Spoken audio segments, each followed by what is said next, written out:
Ang mga pananaw, opinyon at pahayag na inilalahad sa programang ito ay tanging sa mga host at panauhin lamang at hindi sumasalamin o kumakatawan sa opisyal na polisiya, posisyon o pagsang-ayon ng network, ng pamunuan nito o ng mga kaugnay nitong organisasyon.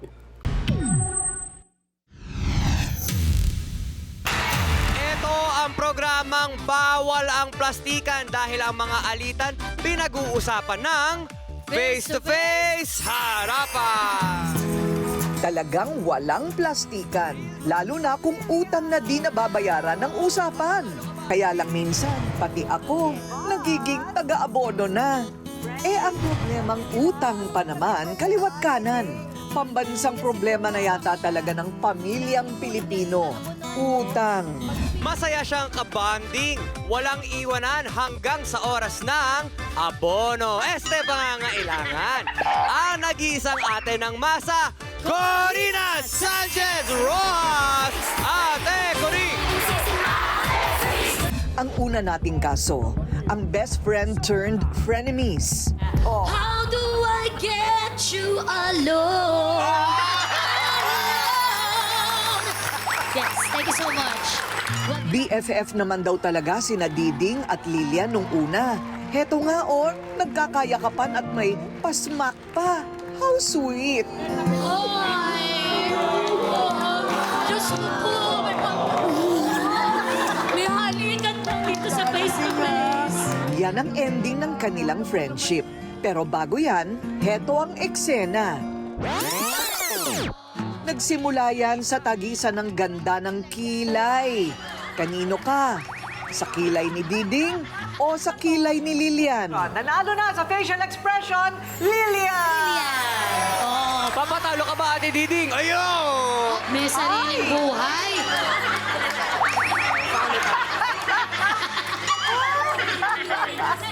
Wala pa ako. Partida, Kilay wala pa pang lang to, eyebrow yan.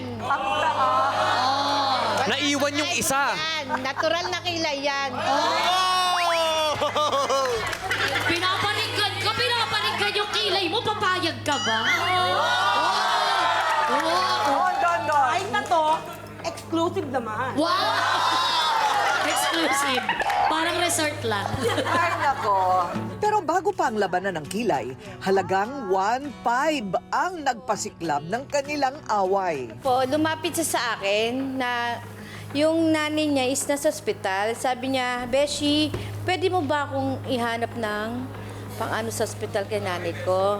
Sabi ko, sige, sabi kong ganun, ilalapit kita sa palengke. Kasi that time po, nagtitinda ako ng isda sa palengke ng Blooming Treat. Siyempre, ang 5-6 nandoon. So, kung mga beshi ko siya, hinanapan ko siya ng mahiraman. Doon sa hiniraman pong Bombay. So, good payer naman po ako, kaya napagbigyan ako. Naikuha ko siya ng pera na inihiram niya. Magkano? Is 5,000 po. So, nung una po, good payer siya, good talaga, first and second.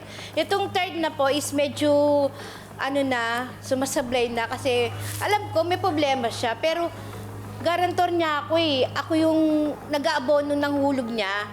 Aabono ako sa palengke, tapos pag uwi ko, is kukunin ko po sa kanya. Ngayon, bago ko makuha sa kanya, chat niya ako, Beshi, andito na ako sa labas. O kaya yung anak niya is, papupuntay niya doon sa labas ng bahay namin para makuha ko yung inabono ko sa hulog niya. Tapos nung medyo na po, sablay na. Hindi na siya nakakahulog kasi alam ko, nadagdagan yung problema niya. Ano ba yung problema niya? Yung about po sa family niya, kaya ko na po kasi problema niya yon. Best friend ko, di ba? Inuunawa ko siya. Na yung hulog niya is aabonohan ko. Pag uwi ko galing ng pagtitinda, saka lang niya ibibigay. Magkano yung hulog kada araw? 150 po. 150? Opo. Hindi pa kaya yung 150? Yung una po kaya naman niya. Oo. Pero yung huli na po, yung pangatlong kuha ko na sa kanya, hindi na po niya natutugunan yung hulog niya kasi Oo. nagkaroon nga po siya ng problema. Araw-araw kasi yun, ano? Yes po. Okay, 40 days. Pero Yes po. hindi na binalikan. Hindi na po niya na, Sa 5,000, 300 piso lang ang nabigay niya. Hindi po. Sa 5,000 is kulang pa po siya ng 1,500. 155 na lang po. na lang. Yes po. Wala kang pera pero nagbibingo ka. Ang sabi niya, hindi daw siya nagbibingo, taga-bola lang siya. Sabi ko gano'n. Pagka ganito ang kilay, feeling ko malakas din ang boses. So, Talagang totoo, hindi ako malayo yun. nagbibingo noon. Tsaka araw na yun, nung nakita mo ko na binubungangaan mo ko ron, taga-bola lang ako, may testigo ko. Ang bakit lang sa'yo kasi, kung ba't kaibigan kita, ba't kailangan mo akong pahiyain sa iba? Eh kasi, Kaibigan mo ko eh. Kaibigan mo ako. Siyempre, mo, ako'y napapaya sa palengke. Tama! Tawa mo rin ako. Magkaibigan tayo, di ba? Abula yung bibigay mo sa akin salita. sandali lang. Bakit? Ka na sa buloy. Siyempre, sobrang galit ko. Nasabi ko yun. Oy. Pero mo napapaya sa palengke. Bingo ng bingo pero may utang. Kaya sa letrang G, galit na galit at parang gusto nang manakit ni Diding. Harapin mo face to face. Harapin mo face to face. Bingo ng bingo pero may utang. Kaya sa letrang G, galit na galit at parang gusto nang manakit ni Diding. Eh, nausap ko siya, sabi ko, Ding, wala pa akong pera. Pasensya ka na muna. Yan ang sabi siya. Ang ginawa niya sa akin, binungangan niya ako ng binungangan eh, ang daming tao doon. Hindi pa rin Ay, binungangan mo ako. Siyempre ako yung may utang eh. Ako yung magpapakumbaba. Ba't kailangan akong unang sumigaw-sigaw sa kanya? O, teka muna, huwag ka munang Nung sinigaw-sigawan niya ako, lumaban na rin ako ng sigaw. Siyempre, papatalo ba ako? Kahit yung utang ako. Diba? Alam ko yung utang ko. Ang sabi niya, nung una daw mahinaho naman. Hindi naman daw agad. Una, may hinahon po. O, tama yung sinabi niya. Pero nung sinabi ko sa kanya ng ano, Ding, pasensya ka na talaga, wala pa talaga akong pera. Sabi ko, hindi nga ako naglalaro. Sabi ko sa kanya gano'n. Ang sabi naman niya, ano, wala kang pera, pero nagsusugal ka. Ganun siya ng gano'n, nabubunga siya. Doon sumamalog ko sa kanya, sumagot na ako sa kanya. Yung may-ari nga ng bahay na pinagbibingguan nga namin eh. Pinalayas kami dahil nag-aingay-ingay ng bunganga, tatatatatatatat, gano'n siya ng gano'n eh. Siyempre ako yung may utang, naliliit na ako. Pwede nga pa na ako magbayad, kaya wala talaga akong pera. Ano nangyari sa'yo? Bakit hindi ka ang dating mag-best friend, nagkaiyakan na. Ako may sakit pa nanay ko. Lahat sa akin ng ano, problema lahat sa akin. Paano ko Ano ang trabaho mo? Wala po akong trabaho. Hindi nga ako makapagtrabaho kasi nga marami po akong sakit. Ang inaano ko sa kanya, bilang kaibigan kita, best friend kita, sana inunawa mo naman ako. Ako naman nung nangailangan ka ng tulong ko eh.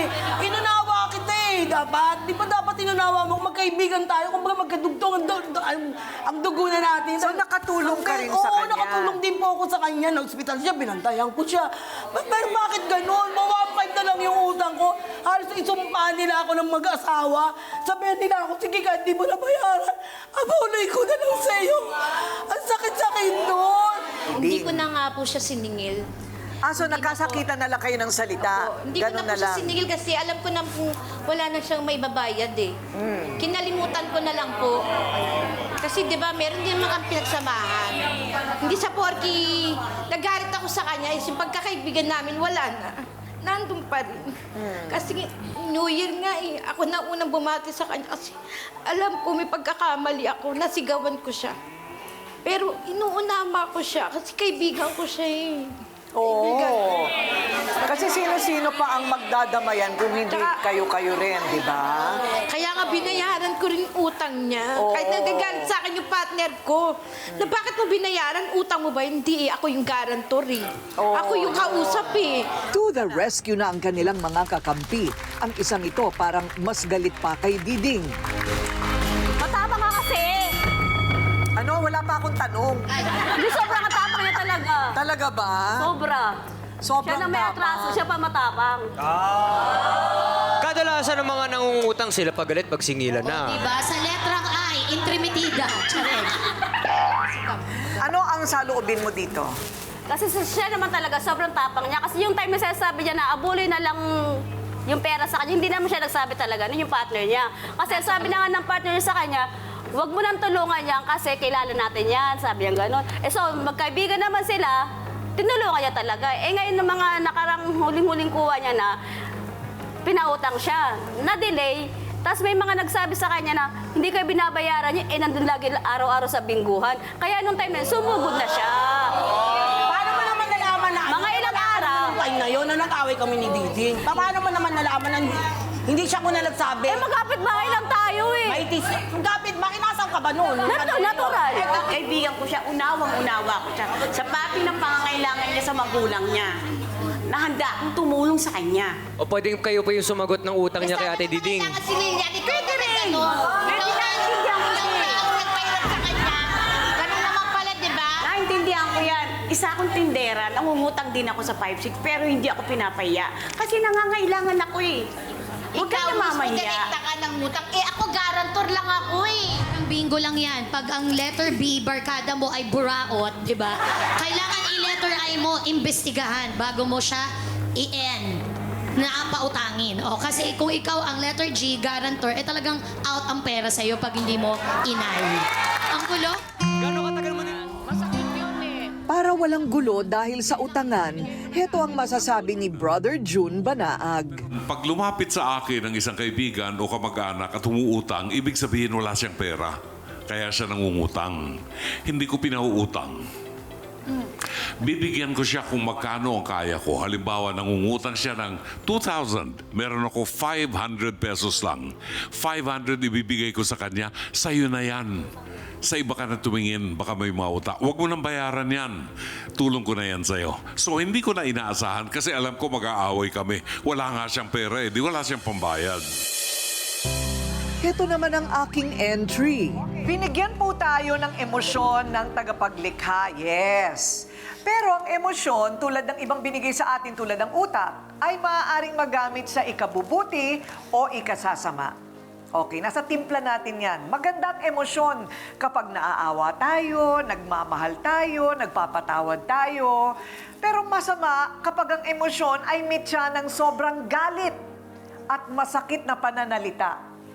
Ang mali at masakit na tono at salita ay nakamamatay. Tandaan muli, kung galit, huwag mo nang magdedesisyon. Huwag mo nang magsalita.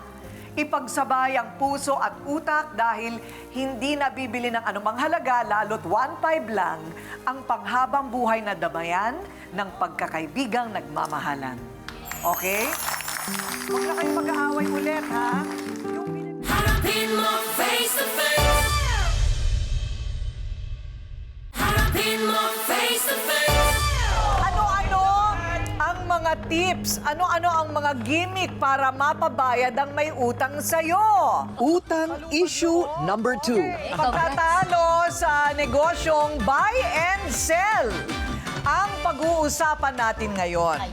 Yung bumibili at nagbebenta raw kasi ng mga damit at gamit mula sa isang supplier, hindi pa nagbabayad. Reklamo ng supplier, itong isang reseller niya mukhang buy now, pay never. Lapagan na ng mga resibo. Ito ay kaso ng kayo'y nagbebenta saan? Napabenta ko po sa kanya. Kayong supplier. Tapos siya yung nagbebenta. Saan naman kayo kumukuha ng gamit? Sa ano po, binibili ko rin po. Sa kumari ko, binibigay po sa akin, binapera ko lang po ng mura. Ganun ba yun? Kasi marami sila mga panindang wholesale. Wholesale. Yun, opo. Ngayon, binibili ko sa kanya. Tapos pinabibenta ko po sa kanya ng mura lang din. Okay, pero magkano ang patong nyo? Mga, Ano pa lang, 20, 30. mga ganun lang. Ano to mga mga second hand? Hindi po, bago po. Mga bago? Po. Saan galing? China? Hindi po, binibilihan din po ng kumari ko.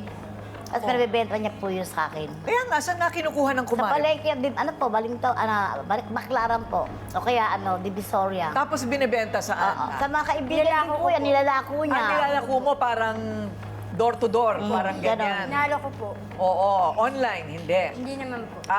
Inaalok mo lang kung Minsan kani-kanino. po nakahanger po siya, iniikot ko po. Okay, pagka kumuha siya sa'yo, wala pang bayad. Wala pa pong bayad yun. Pumapayag ka ng ganon. Kasi po, siyempre, kilala ko siya, magaling po siya magbenta. Pinagkatiwala ko po sa kanya. Kasi Gaano katagal mo na siyang katrabaho? mga ano po, 1 year. 1 year? Sulpot lang kasi yung pagtitinda ko niyan. Okay. Pero hindi pa naman nagkakaroon ng problema. Hindi pa Ngayon po lang. dati, kasi dati po good player. Ito na nga lang po huli. Ang tagal na po, hindi pa rin nagbabayan. Pag sinisigil ko po, laging wala. Tapos pag pupunta sa bahay nila, Paano sinisigaw kumakatok ako. wala raw pong tao, nakalak po sa loob. Paano wala yung tao sa loob? Nakalak po sa loob. Dapat May susi. sa labas. Wala po Kaya sabi ko, napapagod ako sa sisingil. Sabi ng mga bahay niya, andyan na ka, papasok lang yan. Parang po nakakaano din po ka. Sabi ng umutang, magbabayad na siya. Pero ang tagal na. Wala pa rin ibinabalik na pera. Hindi na bago yan. Mahirap talagang maningil. Sabi po niya, may pinabenta na po siya yung Nano, yung isang kasama niya. Ngayon, nakasalubong ko yung Nano. Sabi ko, Nano, may utang ka pala kay Dambi ng mga paninda. Sabi niya, oo, nagbigay ako ng 1.5. Ngayon, sabi ko, 1.5, bakit wala pang binibigay sa akin? Anong 1.5? 500 lang, no? Yung nga sinabi niya sa akin. Oh, 500 lang yun. 1 na 5. 1.5 lang binigay niya sa akin. Pinunta ko siya, sabi ko, oy, Dambi, May nagbigay listahan ko ako sa'yo si pag Nano may ng nagbabayad sa 1.5, akin. nasaan na? Tapos sabi niya, ay, hindi, mali ka ng pandilig. 500 lang yung sinabi ko. Sinabi mo sa akin, 1.5, sinungaling ka Sabi ko, Paano ko yung sisipagin ngayon, ng ningin? nagagalit ako sa kanya. Bakit nagbigay pa sa'yo si Nano ng 1.5? Bakit di mo binigay sa akin? 500 lang.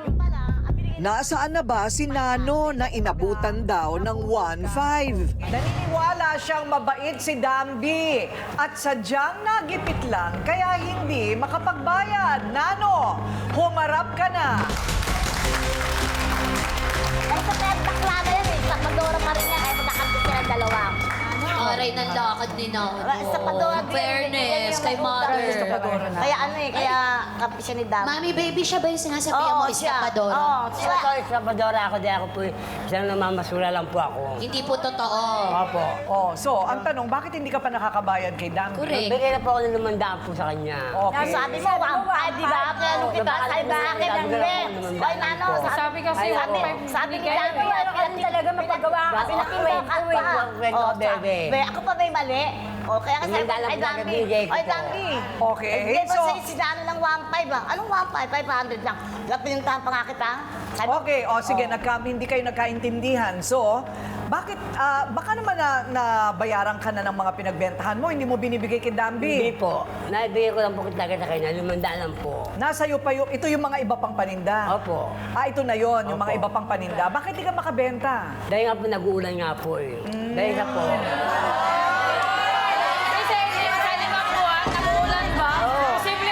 Dahil Tama si Bontoy. Laging may paraan. Imposibleng hindi po pwede. kasi- Pero matagal-tagal nga naman umuulan. Ano sila, isda?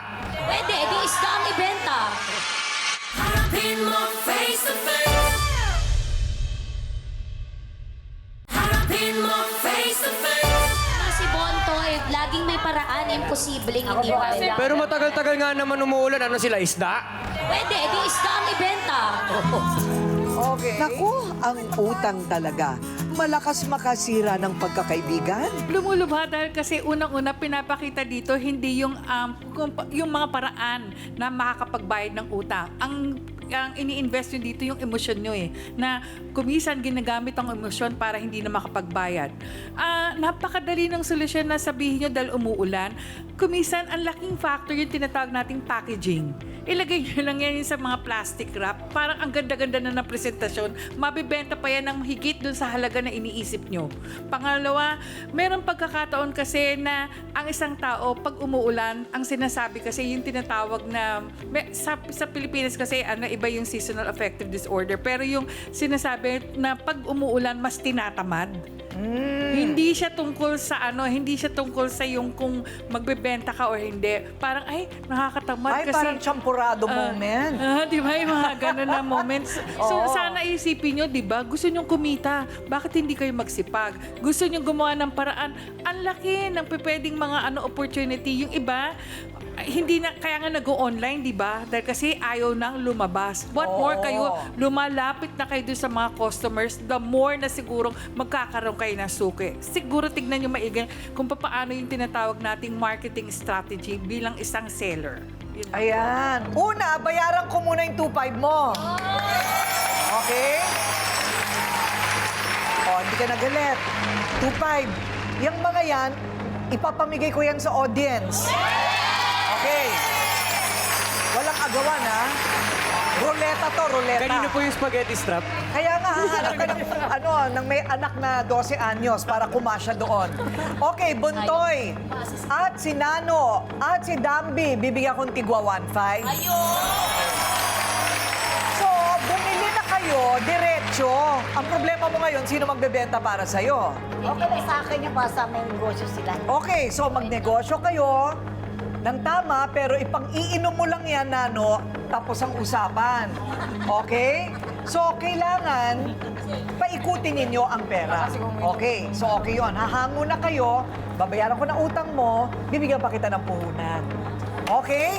Ngayon, kung matalino kayo, mapapaikot nyo yan, pwede kayo mangutang sa barangay o sa bangko ng maliit na interes, lalago pa yung negosyo nyo. Right? Okay.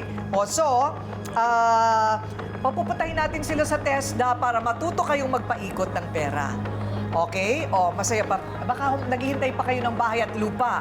Wala na. Hindi man bahay at lupa, Ate Coring, pero meron akong gustong ibigay. Okay. Oy, may ibibigay. Opo. Sino? Naiintindihan ko na mahirap maglako kasi maulan ngayon. Para hindi ka na umalis ng bahay, meron kang brand new cellphone.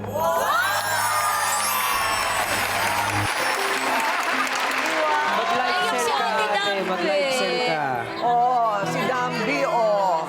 O, tumayo na kayo at kayo ay magbate dahil sinagot na namin ang problema nyo. Alam ko rin na ano, pwede bang dahil ka O, ayan. O, so, Nay, tumutulong ka naman sa iba. O, at least yan, nabunutan ka na ng tinik. Ano? Okay, salamat naman. Ang hirap sabihin, huwag umutang dahil aminin natin, sadyang nagigipit tayo. Pero ganyan talaga, kapag nangutang, magbayad. O di kaya, utangin lang kung kayang bayaran. Paano ba magsimula maghanap buhay? Lalo't ikaw ay walang-wala. Yan ay tanong ng napakaraming Pilipino. Well, una, dapat may determinasyon ka na magsipag at kumita ng marangal. Pangalawa, marunong magdisiplina sa paghawak at pagpaikot ang puhunan. Ang gastos mo, yun lamang kita, ang puhunan, pambili ulit ng ibebenta. Pangatlo, pag-isipan ano ba ang mabenta sa inyong paligid? Tubig ba? Damit ba? Barbecue? Lugaw?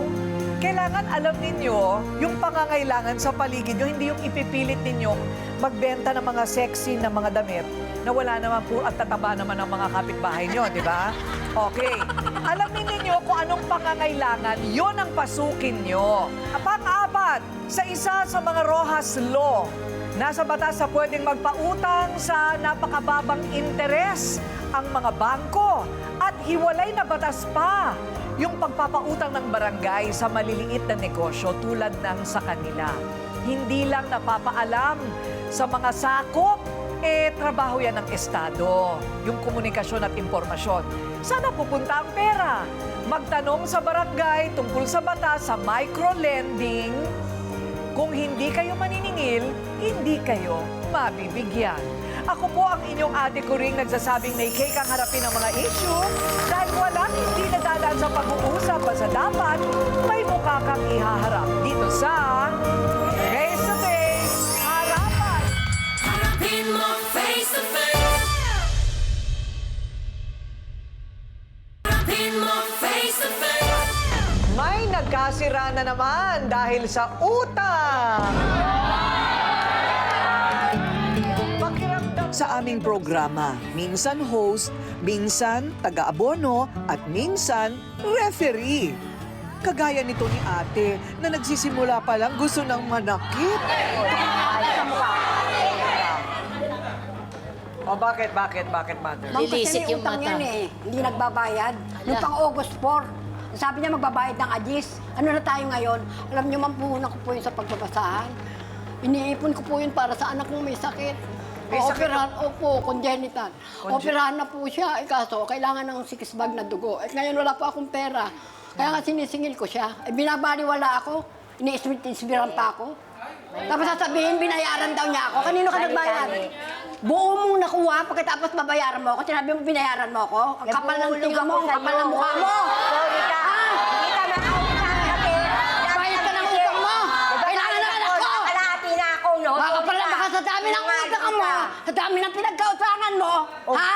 Sa dami ng pinagkautangan mo, hindi ka nagbayad, hindi sa akin. Dahil kung nagbayad ka sa akin, hindi ko tatanggapin. Buo mong ginuha, buo mong bayaran. Kailangan ng anak ko yun. Oo, gano'n. Kaya kong magbayad.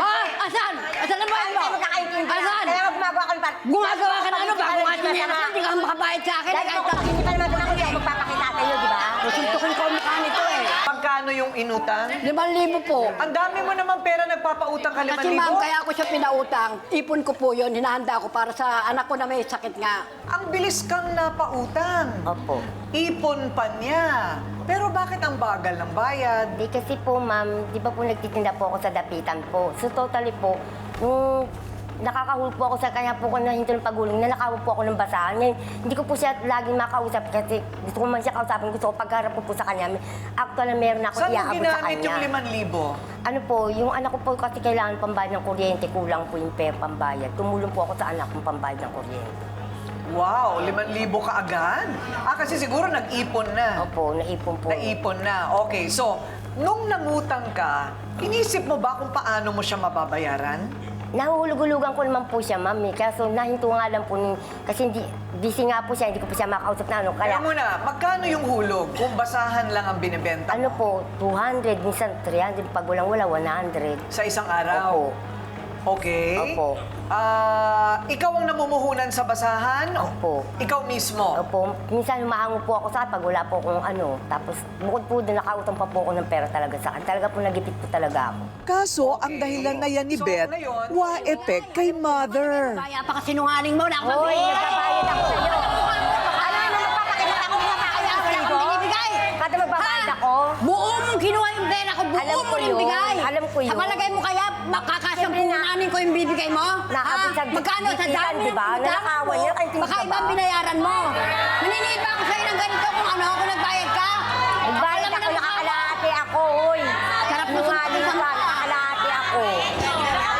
Kaya ako nagagalit dahil yung anak ko hindi pa nakakainom ng Na-stop lang kasi na hindi nila naintindihan na nakawan po ako ng bataan, ma'am. Buo na kinuha. Tawagan mo ako. Tapos pag pwede bang, oo, buo mo kinuha, tapos papayag ako. Okay. Kung nagtiwala, kung niloko mo, Nakahiya po may ako. sasabihin mo Kaya nagbayad ka? Hindi po Ang ako kapal naman nag-isip ng ng mukha ganun mo. na ano. May trabaho ka, mother? Wala po, nagbabasahan Ako naman lang po, ako. biyuda. Wala po kahit gabi ginagawa kong araw para makaipon ako tapos papautang ko lang sa kanya. Hindi ko ba naisip yun? Naawa ako sa'yo. Pagkatapos sasabihin mo nagbayad ka, tapos sasabihin ko hindi ka nagbayad. Kaya naman ang ano ko, pinautang nga kita ng malaki eh. Diba? Nakakabili ka nga ng dinelas mo, ng pang-makeup mo eh. Wala akong pakialam doon ha. Wala akong Diba pakialam. kailangan? Kaya lang nagbayad Hindi mo na ka kailangan ng yun. mo. Wala akong pakialam kahit bilhin mo ang ano, buong ano, wala akong Pero pakialam. dapat Magbayad ka ng utang mo. Gumagawa Sandali po mo ako lang ng paraan, hindi niya po ako nakita sa lugar. Kasi isang lugar lang po kami. Hindi niya po ako nakita. Baka po isipin niya na tinatago. Minsan nga ako siya. nagtatago. Kaya po namasukan po ako sa karindere. Malapit lang po sa amin. Mag-iiba ng Hindi daan. niyo po alam, nag-ipon po ako ng puwan. Para pagharap ko po sa kanya, actual na may aabot na ako. Okay, sino nga ba ang nagsasabi ng totoo dito? Pero teka, napansin niyo ba ang magandang kutis ni Beth? Parang glass skin, di ba? Ang sikreto, mahilig daw magpa-beauty.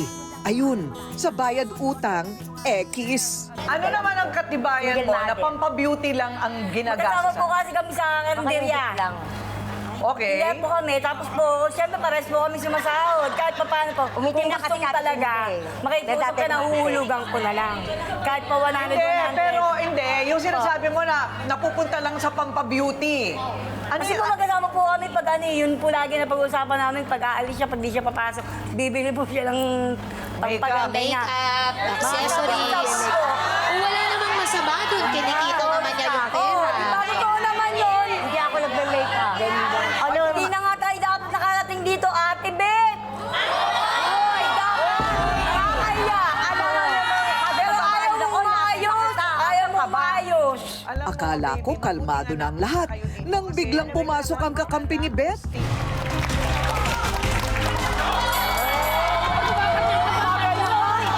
Bakit galit si Aileen? Nagbayad ako, mami. Wala kang alam. Maangat ka. Wala kang alam. Pagsaka ka, nagbayad ako.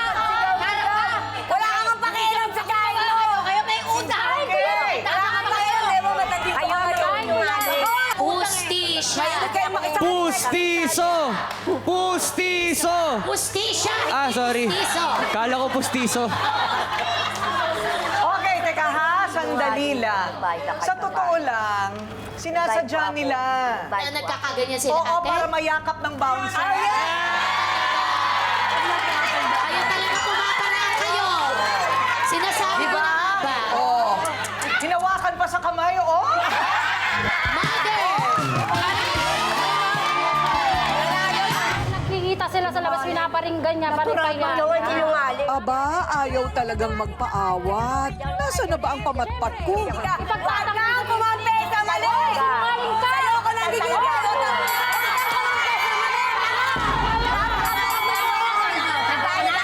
Tama na, Nakakapuno ka! Pwede na naman! Labo-labo na! Hindi mo nga yung kinakampiyan sa bahay eh! Okay, bouncer, yakapin na sila. Yan ang solusyon. Yan ang solusyon. Maganda yung ganung ugali. Pustiso! Pustiso! Ayaw niyong tumigil, ha? Talk to our lawyer, Attorney Lorna Kapunan. Pag ganyan, lalo na pag... Kasi parang emergency ata to, no? Dapat yung nagpapautang, meron ring due diligence. Kasi pag mother, alam natin na mas mabigat ang pangangailangan ninyo. Sana binalanse nyo na lang. Kasi sa mga magkaibigan kayo, pwede namang sabihin, pwede ba, wag na muna ako kasi kailangan ko to para sa anak ko, no? Unless pinahiram nyo, no, hihingi kayo ng 5-6. Hindi naman siguro. Okay. Ang nakakagulat dito, meron tayong isang episode, ang pinag-aawayan, custody ng visitation ng anak. Hindi naman ganyang kabayolente, no? Ngayon, na perang pinag-uusapan, mas violent ang mga guests natin. Ganun na ba ang values natin? Mas mahalaga sa atin ang pera kaysa kapakanan ng mga anak natin. Mali rin kayo doon, mother. Dapat inisip nyo yung anak ninyo. At Beth, utang, lagi dito sinasabi sa face-to-face, utang ay utang. Hindi lang pera yan. Friendship ninyo yan. Trust ninyo yan. At pwede na siyang mag-abla sa barangay. Para barangay na ang sisingil sa'yo. Naku, muntik nang magkasakitan. Pero ang ending... Babayaran. Oh. Bayad na yan, ha? Bayad na siya. Huwag mo na siyang sisitahin. Okay na. Huwag ka na magpapautang. Kasi alam ko Nagawa niyo po. Oo. Salamat. At dumadaldal pa rin si Nanay Beth. Okay. Tulad po ng dati, ang sinasabi natin dito ay hindi masama ang utang. Kung ito ay para sa totoong emergency, kung ito ay ipupuhunan at pera ay palalaguin, kung ito ay may malinaw na mababayaran sa isang nakikita na nating paraan. Para naman sa mga nagpapautang, kasalanan nyo rin yan eh. Ako rin po utangan ng bayan. Pero, madalas sa hindi, sinisigurado ko po na may kakayahan at plano ang nangungutang sa akin na ako'y mababayaran. Ngayon, kung walang makitang paraan na mabayaran ulit, pag hindi ako nabayaran, ang sisisihin ko na lang sarili ko. At pinagpapasa Diyos ko na lang yan. 'Di ba? Dahil hindi ko pinag-isipan kung paano ako babayaran. Ang pinakamaganda sa financial literacy, tanggalin ang utang sa buhay, magtrabaho, mag-ipon, kumita, at magpalago ng yaman. Okay, tama na yung utang, ha? Ako po ang inyong ate Kuring, nagsasabing may cake ang harapin ang mga issue dahil walang hindi nadadaan sa pag-uusap basta dapat may mukha kang ihaharap dito sa Face to Face Harapan. Sa dami ng nagharap-harap sa ating studio, dahil sa problemang utang, ang aral ng buhay ay ang utang maaaring makalimutan o isulat sa tubig. Pero ang karakter at integridad bumabaon sa alaala. Sa pagbabayad ng utang, pinipili nating maging sa tama kahit walang nakakakita o walang nanonood.